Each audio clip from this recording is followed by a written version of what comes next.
ایک دفعہ ایک محفل کے اندر بیٹھے ہوئے ایک بندہ ان کے ساتھ بڑے گور گور کے دیکھ رہا تھا، تو حضرت لقمان علیہ الصلوۃ والسلام نے اپنے بیٹے کے اوپر محنت کی، اپنی اولاد کے اوپر محنت کی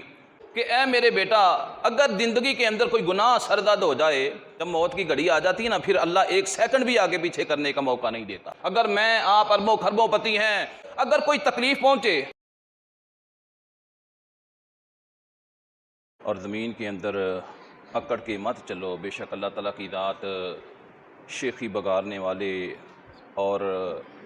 متکبر انسان کو اللہ پسند نہیں کرتے۔ دنیا کے اندر اللہ تعالیٰ کی ذات کو وہ انسان اور وہ بندے بڑے ہی پسند ہیں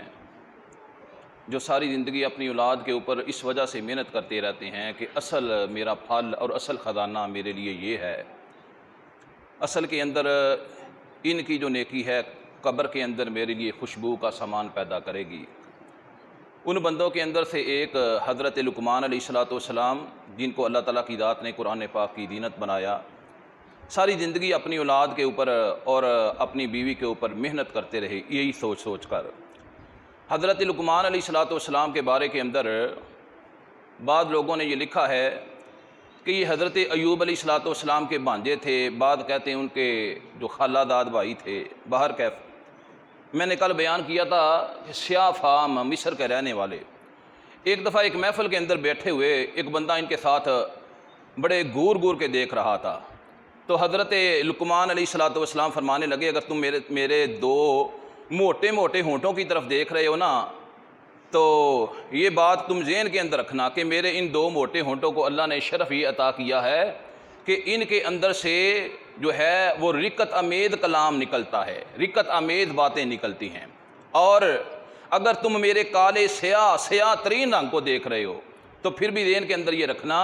کہ ظاہری طور پر میرا رنگ بڑا ہی کالا ہے، سیاہ ہے، لیکن اگر تم میرے دل کو کھول کے دیکھو تو میرا دل جو ہے نور ایمان کے ساتھ سفید، روشن اور منور تم کو نظر آئے گا۔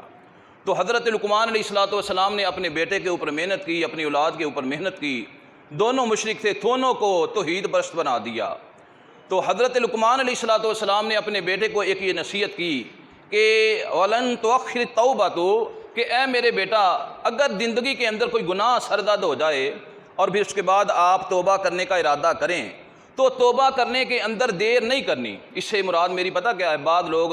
ہم سے بات کریں تو کہتے جی انشاءاللہ آفتاب آپ دعا کیجئے گا، اگلے سال سے میں نے سارے کام چھوڑ دینے ہیں، ہاں، یا بعض کہیں گے اگلے مہینے سے میں نے سارا کچھ چھوڑ دینا ہے۔ ایک دوست نے مجھے کہا کہ میں نے کچھ دیر بعد، میں کہ آج سے کیوں نہیں؟ کہتا جی بس آہستہ آہستہ۔ میں نے کہا آپ کو اس بات کی کوئی گارنٹی ہے کہ آپ کو اللہ ایک دن کی بھی مہلت دے گا؟ وَلَن يُؤَخِّرَ اللَّهُ نَفْسًا إِذَا جَاءَ أَجَلُهَا۔ اللہ کہتے جب میرا وقت آ جاتا ہے انسان کے لیے، جب موت کی گھڑی آ جاتی ہے نا، پھر اللہ ایک سیکنڈ بھی آگے پیچھے کرنے کا موقع نہیں دیتا۔ ہاں، اور حدیث کے اندر آتا ہے رسول مکرم صلی اللہ علیہ وسلم نے ارشاد فرمایا کہ اللہ کے تعالیٰ کی ذات اگر لوگوں کو ان کے ظلم کی وجہ سے اللہ پکڑنا چاہتے، روئے زمین کے اوپر کوئی ایک جاندار بھی زندہ نہ رہتا، لیکن اللہ کا ایک کلیہ ہے، ضابطہ ہے، اللہ ہر گناہ گار کو، ہر نیکوکار کو ایک فکس ٹائم تک اللہ مہلت دیتے ہیں، اللہ ڈیل دیتے ہیں، پھر اس کے بعد اللہ کہتے ہیں وَلَن يُؤَخِّرَ اللَّهُ نَفْسًا إِذَا جَاءَ أَجَلُهَا۔ جب اللہ کی طرف سے وعدہ آ جاتا ہے موت کا، پھر ڈاکٹروں کو آپ خربوں دے دیں، اربوں دے دیں، وہ آپ کو ایک منٹ کی بھی زندگی جو ہے وہ فراہم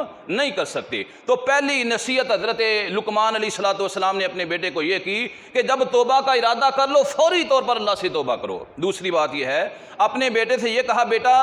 امیری کے مقابلے کے اندر، دولت کے مقابلے کے اندر صحت بہت بڑی نعمت ہے، صحت کے مقابلے کے اندر دولت کچھ بھی نہیں ہے، اور انسان کا دل مطمئن ہو جائے، انسان کو اطمینان قلب حاصل ہو جائے۔ اطمینان قلب کے مقابلے کے اندر فراوانی سے کیا مراد ہے؟ نعمتوں کی لائنیں لگی ہوں، یہ دونوں چیزیں کچھ بھی نہیں ہیں۔ اور یہی دوسرے انداز کے اندر ہم اپنی اردو زبان کے اندر اس کو کہتے ہیں کہ صحت مندی ہزار نعمت ہے۔ ہاں، صحت جو ہے دنیا کی ہزار نعمتوں سے زیادہ بڑی اور اچھی اور عظیم نعمت ہے۔ ہاں، اس وجہ سے اللہ کے رسول صلی اللہ علیہ وسلم حضرت عباس رضی اللہ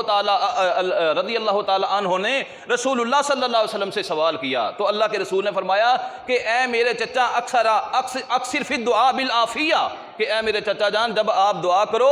ہر چیز سے بڑھ کے ہر چیز سے زیادہ اللہ سے خیر و عافیت مانگا کرو۔ اگر اللہ نے خیر و عافیت دے دی ہے نا، اللہ نے ہر چیز ہی نعمت عطا کر دی ہے۔ اگر میں آپ اربوں خربوں پتی ہیں، گھر آئیں اللہ نہ کرے پتہ چلے بیٹے کے ساتھ کوئی حادثہ ہو گیا ہے، یا گھر کے اندر کسی بیٹی کے ساتھ کوئی حادثہ ہو گیا ہے، یا کوئی مصیبت آن پڑی ہے، میرے بھائیوں، نہ انسان کو دولت اچھی لگتی ہے، نہ انسان کو کوٹھیاں اچھی لگتی ہیں، نہ انسان کو اپنے بینک بیلنس اچھے لگتے ہیں۔ اس وجہ سے رسول اللہ نے ارشاد فرمایا کہ وَاسْأَلِ الْعَافِيَةَ، جب آپ اللہ سے کسی چیز کا سوال مانگو تو اللہ سے عافیت مانگو، خیریت مانگو، یا اللہ خیر و عافیت جو ہے وہ عطا کر دینا۔ اور حدیث کے اندر آتا ہے، آپ صلی اللہ علیہ وسلم نے ارشاد فرمایا، دو نعمتیں، دو چیزیں ایسی ہیں جن کی لوگ قدر ہی نہیں کرتے، ایک صحت ہے، دوسری فراغت ہے۔ جس کو صحت دی ہوئی ہے اسے قدر ہی نہیں ہے، اللہ نے مجھے کتنی بڑی نعمت سے نوازا ہوا ہے، اور جس کو اللہ نے فالتو ٹائم دیا ہے کہ وہ اللہ کی عبادت کرے، مسجد میں آئے، نمازیں پڑھے، قرآن پاک کی تلاوت کرے،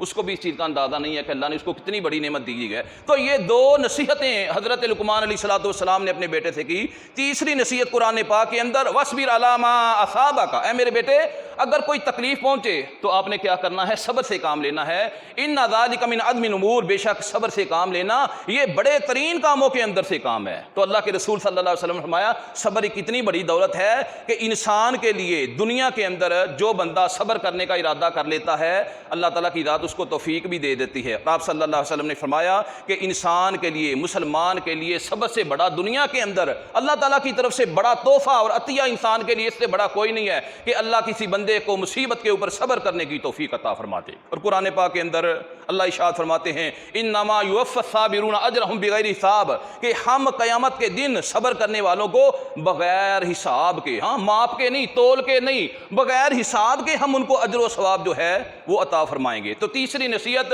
حضرت لقمان علیہ السلام نے اپنے بیٹے کو یہ کی۔ چوتھی نصیحت یہ تھی، وَلَا تُصَعِّرْ خَدَّكَ لِلنَّاسِ، اے میرے بیٹا اپنے منہ کو نہ پھلانا نہیں ہے لوگوں کے ساتھ۔ اس کا کیا مطلب ہے؟ بعض لوگ تکبر کے ساتھ جب دوسرے لوگوں سے ملتے ہیں تو دوسروں کو حقیر سمجھتے ہوئے منہ بگاڑ کے یا منہ کو پھیلا کے بات کرتے ہیں کہ دوسرا بندہ سمجھتا ہے کہ یہ مجھے حقیر سمجھ رہا ہے۔ تو قرآن پاک کے اندر اللہ تعالیٰ کی ذات نے ایسی حرکت کرنے سے منع کیا ہے، یہ غرور کی علامت ہے۔ حدیث کے اندر آتا ہے، ناطق وحی جناب حضرت محمد رسول اللہ صلی اللہ علیہ وسلم آپ ارشاد فرماتے ہیں کہ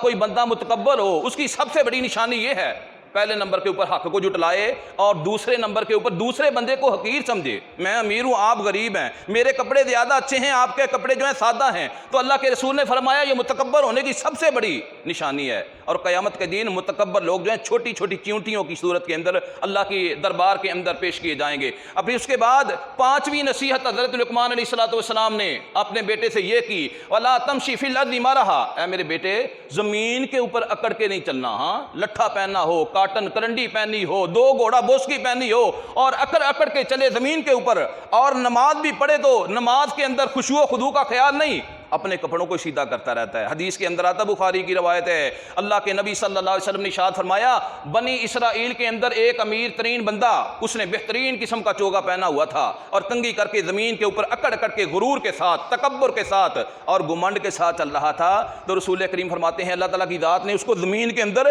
دنسا دیا، یعنی دفن کر دیا۔ اور حدیث کے اندر آتا ہے آپ نے فرمایا وہ زمین کے اندر دنستا ہی چلا جا رہا ہے۔ تو تکبر کے ساتھ کسی کے ساتھ پیش آنا، دوسرے کو حقیر سمجھنا، اللہ تعالیٰ کی ذات کو یہ قطعاً پسند نہیں ہے۔ پھر اس کے بعد چھٹی نصیحت یہ کی، وَاقْصِدْ فِي مَشْيِكَ، اپنی چال کو میانہ روی کے ساتھ زمین کے اوپر چلے، نہ بہت زیادہ تیزی کے ساتھ چلے، نہ بہت زیادہ سستی کے ساتھ چلے، یعنی چال کے اندر جو ہے وہ عاجزی نظر آئے۔ تو اللہ تعالیٰ کی ذات ارشاد فرماتے قرآن پاک کے اندر دوسرے مقام کے اوپر، وَعِبَادُ الرَّحْمَنِ الَّذِينَ يَمْشُونَ عَلَى الْأَرْضِ، جب میرے بندے زمین کے اوپر چلتے ہیں عاجزی کے ساتھ چلتے ہیں، یعنی اللہ کے نیک بندوں کی ایک علامت ہے جب چلتے ہیں تو عاجزی کے ساتھ چلتے ہیں۔ اس کے بعد ساتویں نصیحت یہ کی کہ اے میرے بیٹے جب تم بات کرو تو بڑے میانہ روی کے ساتھ، معتدل آواز کے ساتھ، نرمی کے ساتھ لوگوں کے ساتھ پیش آنا ہے، آہستہ آواز سے بات کرنی ہے۔ وَاغْضُضْ مِنْ صَوْتِكَ، اپنی آواز کو آہستہ رکھے۔ إِنَّ أَنْكَرَ الْأَصْوَاتِ لَصَوْتُ الْحَمِيرِ، بے شک یہ بڑے غرور کے ساتھ اور بھیانک آواز نکالنا یہ گدھے کی نشانیوں کے اندر سے ایک نشانی ہے۔ میرے بھائیوں، گدھا ایک ایسا جانور ہے جس کی آواز بہت ہی بری ہوتی ہے، تو جو بندہ برے طریقے کے ساتھ کسی سے پیش آتا ہے گویا اس کی نقل اتارا ہوتا ہے۔ رسول اللہ صلی اللہ علیہ وسلم نے فرمایا کہ جب مرغ بزرگ اذان دیتا ہے نا تو وہ فرشتوں کو دیکھتا ہے، اس کے بعد وہ اذان دیتا ہے، لہذا جب وہ اذان دے آپ اللہ تعالیٰ سے سوال کریں اللہم انی اسألک من فضلک ورحمتک، اللہ سے اس کے فضل کا سوال کریں۔ اور جب گدھا جب ہنہناتا ہے، اپنی آواز نکالتا ہے، وہ شیطان کو دیکھتا ہے، شیطان کو دیکھ کر وہ بھیانک اور بری ترین اور بدترین اور بھیانک آواز نکالتا ہے۔